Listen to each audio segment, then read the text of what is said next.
Hello everyone. তো অনেক দিন পর একটা রান্নার ভিডিও নিয়ে এসেছি।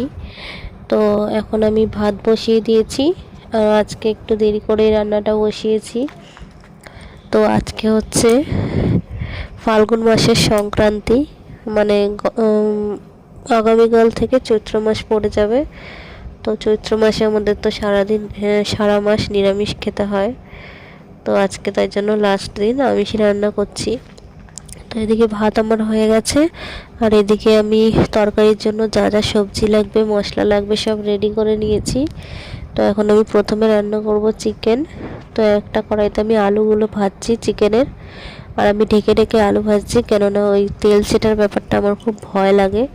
আর তাছাড়া তেল ছিটে ছিটে যে চারিদিকটা একটু নোংরা টাইপের হয়ে যায়, সেই জিনিসটা আমার পছন্দ হয় না। তাই যতটা পারি রান্নাঘর পরিষ্কার রেখে রান্না করার চেষ্টা করি, যত ঢেকে ঢেকে রান্না করা যায়, তেলটা চারিদিকে কম ছেটে।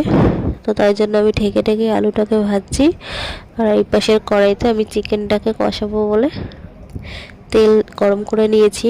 তো তারপরে তেজপাতা, শুকনো লঙ্কা আর গোটা গরম মশলা, জিরে ফোড়ন দিয়ে আমি যে পেঁয়াজগুলো কেটে রেখেছিলাম সেই পেঁয়াজগুলোকে একটু লাল লাল করে ভেজে নেব, তাই জন্য পেঁয়াজগুলো দিয়ে দিলাম। আর ওইদিকে আমি আদা রসুন আর শুকনো লঙ্কা, টমেটো, পেঁয়াজ